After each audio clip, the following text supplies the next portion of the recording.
سيدنا محمد وآله وأصحابه أجمعين. أما بعد فأعوذ بالله من الشيطان الرجيم. بسم الله الرحمن الرحيم.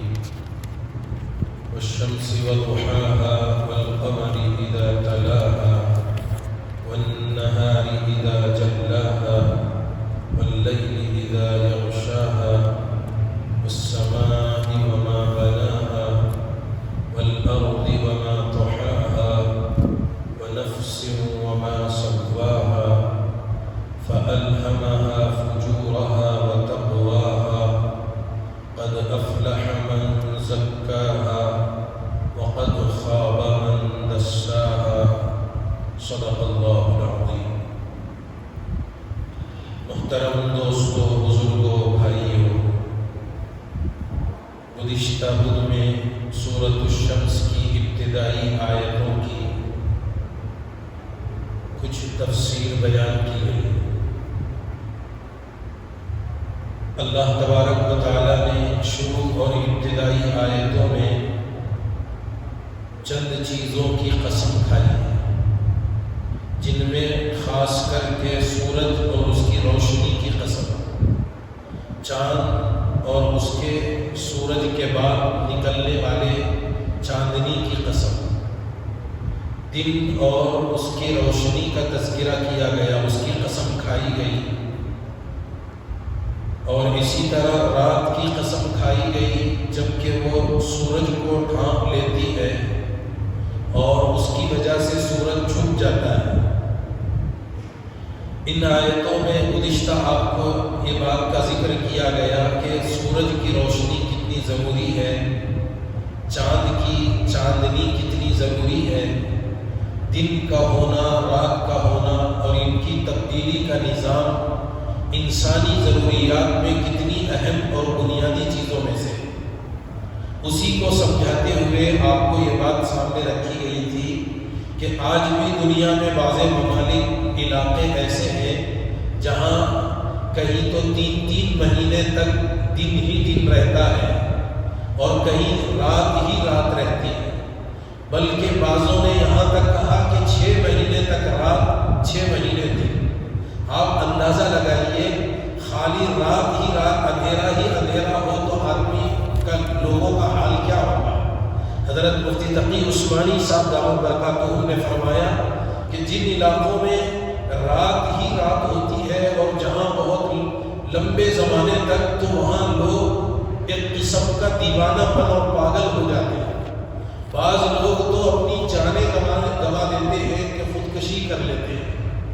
آپ اندازہ لگائیے.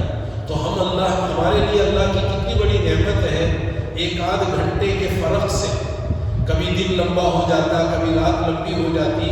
اس میں بھی ہم لوگ کبھی کبھی بیزار ہو جاتے ہیں کہ بھئی رات کتنی لمبی ہو گئی، سردی کا زمانہ آتا ہے یا دن کتنا لمبا ہو گیا، گرمی کا زمانہ آیا تو صبح شروع ہوتی ہے جلدی سے اور رات یعنی غروب دیر تک ہوتا ہے. اتنے دیر میں ہی اور اتنے وقفے میں ہی آج ہم پریشان ہو جاتے ہیں. اگر مسلسل دن ہی دن رہ جائے، مسلسل رات ہی رات رہ جائے تو ظاہر سی بات ہے، رات اگر رہتی ہے تو دن لانے والی ذات کس کی ہے، اور اگر دن رہتا ہے تو رات لانے والی ذات کس کی ہے؟ اللہ کے سوا کوئی کچھ نہیں کر سکتا ہے. تو اللہ تبارک و تعالیٰ نے دنیا کا نظام تقسیم کار کے ذریعے سے کیا کہ دن کے کچھ کام، دن کا کچھ نظام الگ بنایا، رات کا نظام الگ بنایا. دن میں آدمی، لوگوں میں چہل پہل، آوازیں، ہنگامے، شور شغل، یہ سب چلتا رہتا ہے. اور رات کا جب مسئلہ آتا ہے تو وہ سناٹا چھا جاتا ہے، خاموشی چھا جاتی ہے.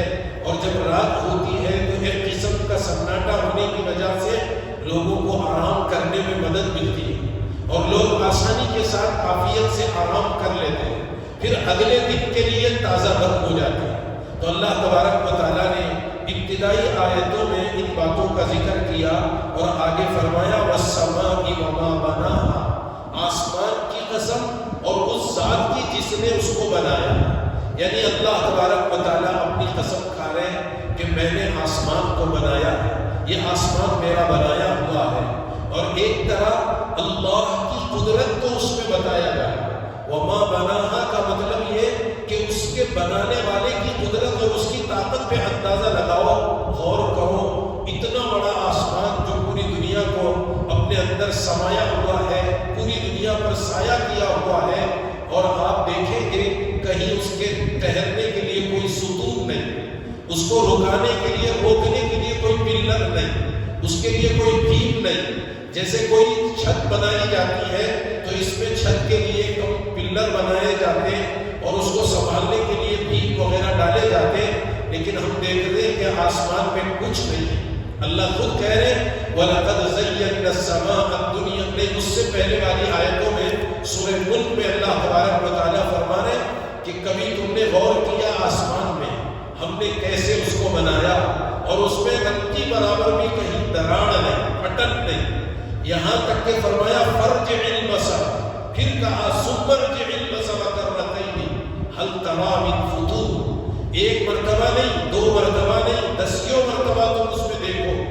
اگر اسی کام سے عیب تلاش کرنے کی نیت سے اپنی نگاہوں کو اسی پہ لگائے رکھو، کہیں سے تمہیں کوئی عیب نہیں ملے گا. آسمان میں کوئی نقص اور کوئی کمی نہیں ہوگی. تو اللہ تبارک و تعالیٰ نے آسمان کی قسم کہا، وما بناہا، اور اس ذات کی قسم جس نے اس کو بنایا. کیا مانے؟ کیسے اپنی قدرت کاملہ سے، حکمت بالغہ سے، رحمت کاملہ سے اس آسمان کے نظام کو اللہ نے بنایا ہے. ذرا اس میں غور کر کے دیکھو، اس آسمان کی قسم کھائے. والارض وما طحاها، اور زمین کی قسم، زمین کی اور اس ذات کی قسم جس نے اس کو بچھایا، جس نے اس کو پھیلایا. ایک آسمان کو ایک الگ نظام ہے، زمین کا ایک علیحدہ نظام ہے. زمین میں کیسی کیسی زمینیں بنائی گئی، کیا کیا اس کے حالات ہیں. کہیں زمین نرم ہے، کہیں سخت ہے، کہیں اونچائی ہے، کہیں نیچے کی جانب میں ہے، کہیں ہموار ہے اور کہیں غیر یعنی ہموار نہیں ہے. کتنے رقم و رقم کی چیزیں اس میں اللہ نے بنائی ہیں. ظاہر سی بات ہے زمین کا تذکرہ کر کے اللہ تبارک و تعالیٰ اپنے بنانے یعنی اپنی قدرت کا ذکر کر رہے ہیں کہ اللہ نے کیسے زمین کا نظام بنایا. ذرا اس کی قدرت پر بھی غور کر کے دیکھو. پھر آگے اس کے بعد والی آیت میں وَنَفْسٍ وَمَا سَوَّاهَا، اصل میں اس نفس کا تذکرہ کر کے ذات انسانی کو خاص کر اس صورت میں بیان کیا گیا. اور اس انسان کے لیے اللہ نے دو قسم کے مادے اس کے اندر رکھے. ان مادوں کے ذریعے سے اسی بات کو اصل اس صورت کے ذریعے سے بیان کیا جائے. جیسے شروع صورت میں آپ کو بتایا گیا کہ اس صورت میں اللہ تعالیٰ نے انسان کے اندر دو قسم کے مادوں کا ذکر کیا، اچھائیوں کا، برائیوں کا. تو اس کے لیے اب دیکھیے یہاں آگے کی آیت میں قسم کھا کے کہہ رہے وَنَفْسٍ وَمَا سَوَّاهَا.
پاس چابی رہے تو دیکھو، پوچھو خادموں میں سے، شریف کو فون کر کے پوچھو. نہیں کیا بولے اوپر طلبا کو اس کا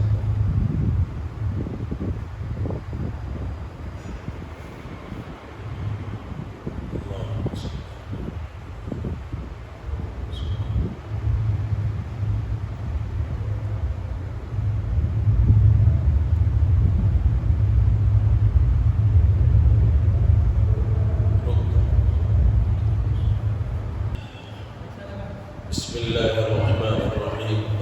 صل على سيدنا شفيعنا حبيبنا نبينا مولانا محمد وبارك وسلم ونفس وما سواها فألهمها فجورها وتقواها۔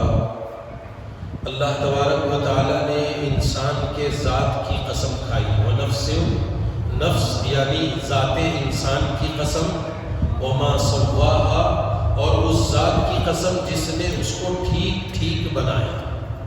اب انسان کے بارے میں اللہ تبارک و تعالیٰ نے یہاں غور کرنے کا حکم دیا کہ اللہ کہتے ہیں کہ تمہارا وجود ہم نے کتنا خوبصورت انداز میں بنایا ہے۔ انسان کو اللہ تبارک و تعالیٰ نے کائنات کا نمونہ بنایا ہے۔ پوری دنیا میں جیسا نظام کائنات کو بنایا وہ پوری دنیا ایک ایک انسان میں اللہ نے قائم کر کے رکھا ہے۔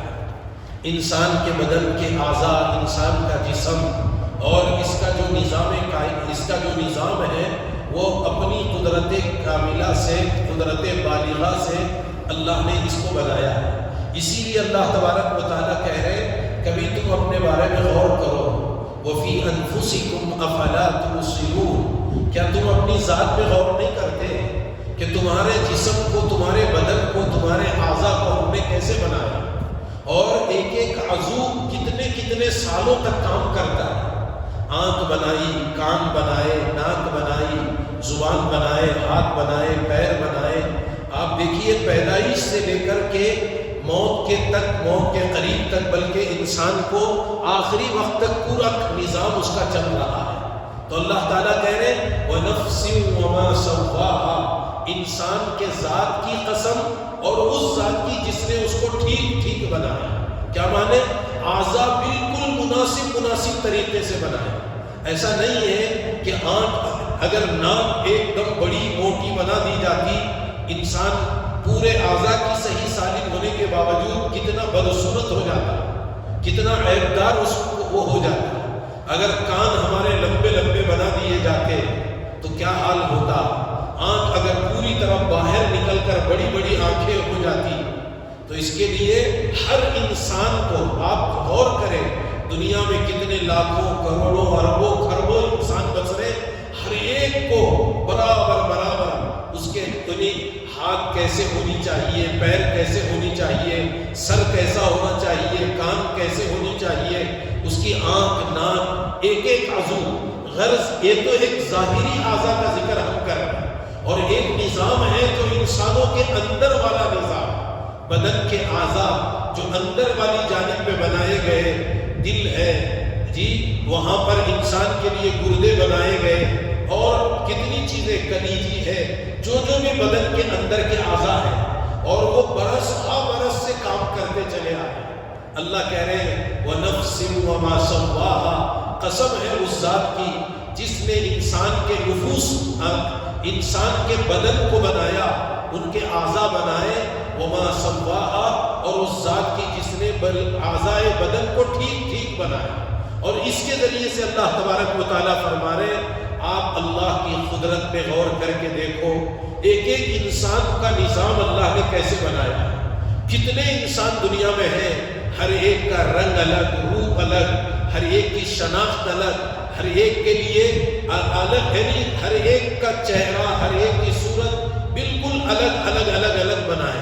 اندازہ لگائے کتنے انسان دنیا میں، اور کتنے چہرے اور کتنے اعضاء، اور کتنا بڑا نظام ہے اللہ کا۔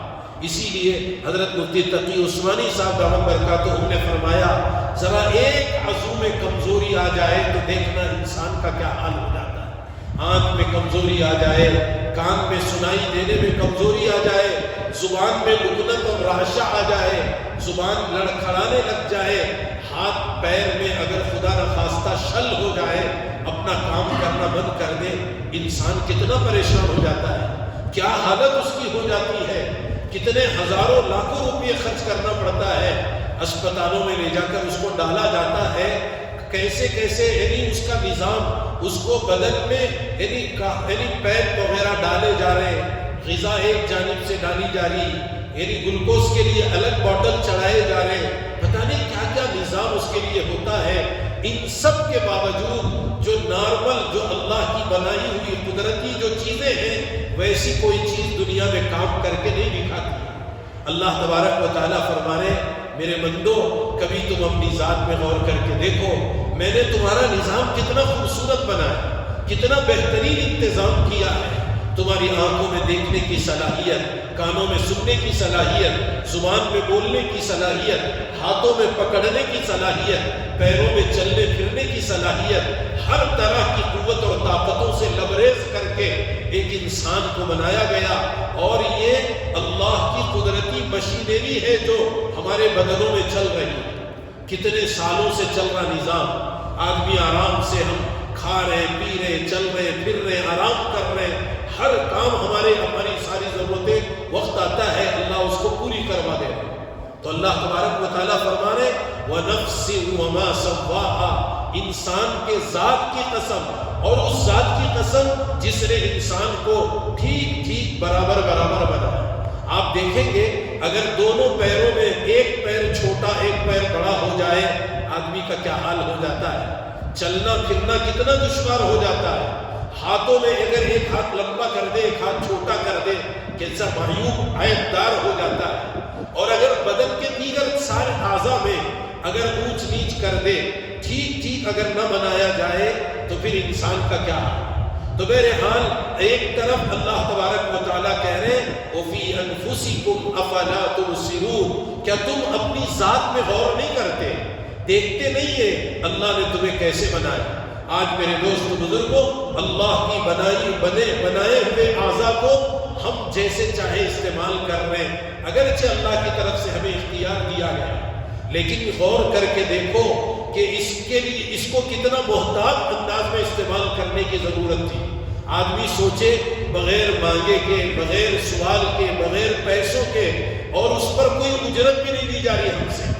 ہم کتنے سالوں سے آنکھوں سے دیکھ رہے ہیں، کیا اللہ کو کوئی اس کا ٹیکس دیتے ہیں؟ ہم اپنے کانوں کو استعمال کر رہے ہیں کتنے سالوں سے، کبھی ہم اس کی اجرت کرایہ دیتے ہیں؟ معمولی چیز دنیا میں ایک مکاندار کے گھر میں کسی کے مکان میں رہ رہے ہیں، وہاں اس کو اس کے بدلے میں کرایہ دینا پڑتا ہے۔ کسی کی کوئی سواری لے رہے ہیں، اس کا کرایہ دینا پڑتا ہے۔ کہیں کسی کی سواری میں بیٹھ کر یہاں سے وہاں تک جا رہے ہیں، ہمیں اس کا کرایہ دینا پڑتا ہے۔ اللہ کی قدرت، اللہ کی شان، دنیا میں لاکھوں کروڑوں اربوں خربوں انسان بنائے اور ان سے کوئی اجرت نہیں لے رہے۔ حتیٰ کہ انسانوں کے لیے سورج کا انتظام، چاند کا انتظام، دن کا انتظام، رات کا انتظام، اور اس میں ٹھنڈک کا، گرمی کا، سردی کا، ہواؤں کا، ساری چیزوں کا نظام ہے۔ کیا اللہ کی طرف سے اس پر کوئی اجرت لی جا رہی ہے ہم سے؟ کوئی بدلہ مانگا جا رہا، اس کے بدلے میں ہم سے کوئی پیسہ لیا جا رہا؟ دنیا والے ہم دیکھتے ہیں کہ دنیا کی حکومتیں ہر چیز پر ٹیکس لگا دیتی ہیں ہمارے اوپر، ہماری اپنی محنت کی کمائیوں پر بھی ٹیکس لگ جاتا ہے۔ اللہ کی شان دیکھیے، اپنی قدرت سے پورے بدن کے اعضاء کو ٹھیک ٹھیک بنائے۔ نتیجہ یہ کہ ہم آرام سے اپنی ساری ضرورتیں پورے چین و سکون کے ساتھ پورے کریں۔ ورنہ اگر ذرا سا بھی کمزوری آ جائے بدن کے اندر، ہم کیا کر سکتے ہیں؟ ہم کچھ نہیں کر سکتے۔ حتیٰ کہ اگر ہماری زبانوں میں کھانے پینے میں ذائقہ بدل جائے، ہم اس ذائقے کو واپس نہیں لا سکتے۔ ہماری طبیعتیں خراب ہو جائیں، بگڑ جائیں، ہم اپنی ذات سے، اپنی طرف سے اس کو اچھا نہیں کر سکتے جب تک کہ اللہ خود اس کا نظام نہ بنا دے۔ اس لیے اللہ تعالیٰ فرما رہے وَنَفْسٍ وَمَا سَوَّاهَا، انسان کے ذات کی، نفس کی قسم، اور اس ذات کی جس نے اس کو ٹھیک ٹھیک بنایا۔ آگے کہہ رہے فَأَلْهَمَهَا فُجُورَهَا وَتَقْوَاهَا۔ اب دیکھیے انسان کو بنانے کے بعد دونوں قسم کے مادے اللہ نے انسان میں رکھے۔ اگر انسان چاہا اپنی ذات سے اچھے کام کر کے، نیکی کے کام کر کے، بھلائی کے کام کرنا اگر کرنا چاہے تو کر سکتا ہے، اور اگر انسان برائی کرنا چاہا، برائی کا بھی مادہ رکھا۔ دونوں قسم کے مادے انسان میں، ہر انسان میں اللہ نے رکھے۔ حتیٰ کہ اللہ تبارک و تعالیٰ نے انسان کی فضیلت اسی وجہ سے ہے فرشتوں کے مقابل میں کہ اس کے اندر بھلائی اور برائی دونوں قسم کے مادے رکھے گئے۔ وَهَدَيْنَاهُ النَّجْدَيْنِ، دونوں راہ ہم نے انسان کو بتا دیے ہیں، بھلائی والا بھی برائی والا بھی۔ نیکی والا بھی بدی والا بھی۔ اسی لیے انسان اگر نیکی کرتا ہے تو کمال کی بات ہو جاتی ہے۔ فرشتے اگر نیکی کرتے ہیں وہ انسان کے مقابل میں کمال کی بات نہیں ہے، ان کو تو وہی کرنا ہے، اس کے سوا کوئی دوسرے کام کی طاقت ان میں نہیں ہے۔ لا یعصون اللہ ما امرهم ویفعلون ما یؤمرون۔ ان میں تو برائی کرنے کا، برائی کا جذبہ، برائی کا مادہ، برائی کی صلاحیت ہے ہی نہیں۔ اگر وہ نیکی کا کام کرتے ہیں تو کوئی کمال کی بات نہیں۔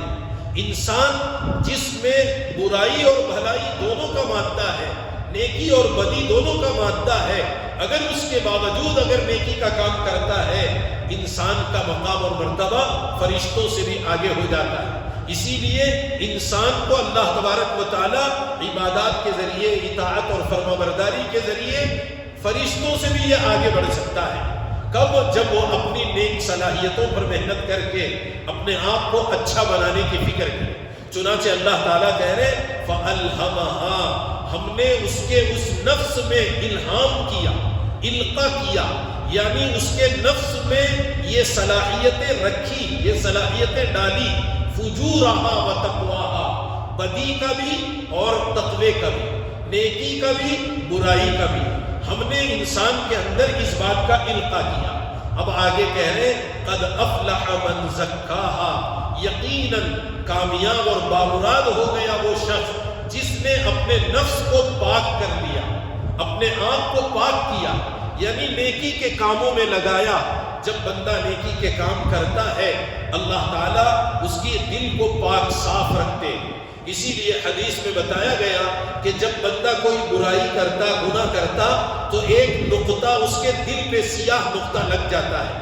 اگر وہ توبہ کرتا ہے اللہ تعالیٰ اس کو اس کے اس گناہ کو معاف کر دیتے ہیں، مٹا دیتے ہیں، اور اگر وہ توبہ نہیں کرتا تو وہ باقی رہتا ہے۔ اگلا گناہ کرے گا، اگلا نقطہ دھبا لگ جائے گا، پھر اور لگے گا، یہاں تک کہ پورا دل زنگ آلود ہو کر کالا ہو جاتا ہے۔ قرآن نے اس کے بارے میں کہا کلا بل ران علی قلوبہم ما کانوا یکسبون، اپنی بدیوں کی وجہ سے انسانوں کے دل زنگ آلود ہو جاتے ہیں، یہاں تک کہ اس میں قبول حق کی صلاحیت ختم ہو جاتی، حق اور ناحق کی تمیز ختم ہو جاتی، اچھائی اور برائی میں فرق ختم ہو جاتا، نیکی اور بھلائی میں، نیکی اور برائی میں فرق نہیں کر پاتا ہے۔ تو اللہ تبارک و تعالیٰ فرما رہے فَأَلْهَمَهَا فُجُورَهَا وَتَقْوَاهَا قَدْ أَفْلَحَ مَنْ زَكَّاهَا۔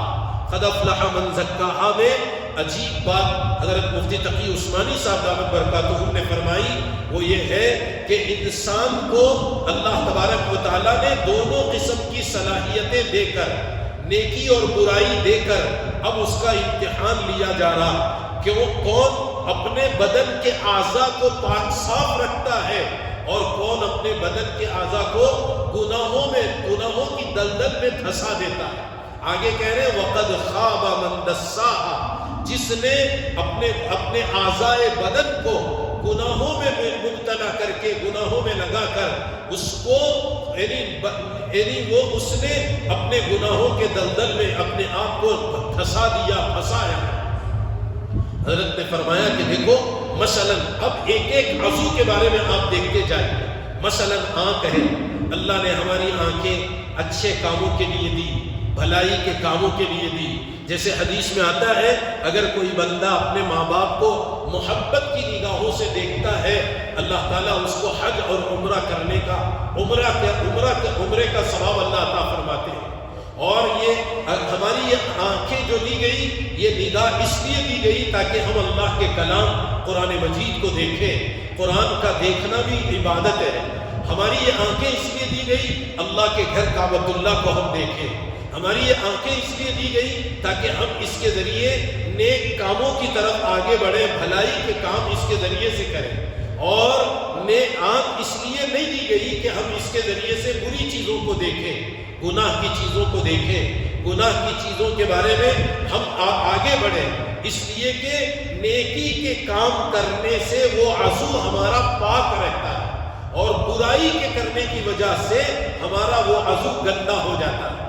اسی کو اللہ نے قد افلح من زکاہا وقد خاب من دساہا، جس نے اپنے نفس کو پاک کیا، نفس یعنی مراد اس سے پورے بدن کے اعضاء، سر کے بالوں سے لے کر پیر کے ناخن تک ایک ایک عضو پہ غور کرتے جائیے.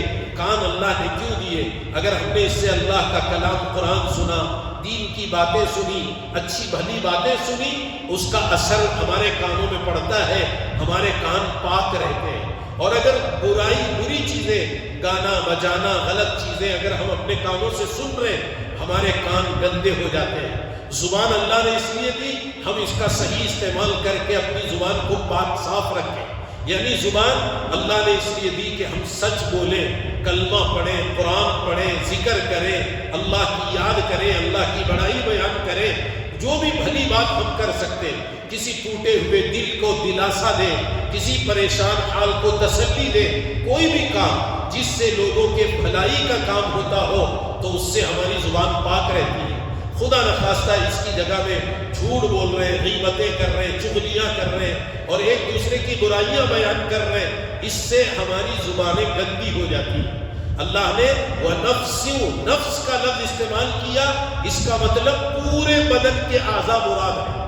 پورے اعضاء کو پاک رکھنے کی فکر کرو، اور جو پاک رکھے گا وہ کامیاب ہو جائے گا، اور جو ان اعضاء کو گندا کر دیتا ہے وہ ناکام ہو جائے گا.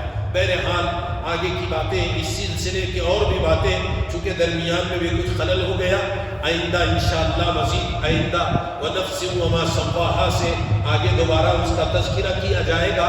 اللہ تعالیٰ سے دعا کریں کہ اللہ تبارک و تعالیٰ صحیح معنوں میں قرآنی پیغام کو سمجھنے کی، اس پر عمل کرنے کی، اور خاص کر اللہ آج کے اس درس سبق کے ذریعے ہمیں اس بات کو سمجھنے کی کہ اللہ ہمیں توفیق عطا فرمائے کہ واقعتاً اللہ نے ہمارے بدن کے اعضاء جو بنائے ہیں اس پہ غور کر کے اللہ کی شکر گزاری کرتے ہوئے، اللہ کی ایک ایک نعمت کو یاد کر کے اللہ کا شکر ادا کر کے زندگی گزارنے کی اللہ ہم سب کو توفیق عطا فرمائے. اور اللہ تعالی ہمیں اپنے اعضاء بدن کو صحیح استعمال کی توفیق عطا فرمائے. غلط استعمال کر کے گندے کرنے سے، ناکام اور نامرادی کی طرف جانے سے اللہ ہم سب کی حفاظت فرمائے. اس سلسلے کی مزید باتیں اگر اللہ موقع دے آئندہ بیان کی جائے گی. اللہ تعالی ہم سب کو عمل کی توفیق عطا فرمائے. آمین. وآخر دعوانا ان الحمد للہ رب العالمین.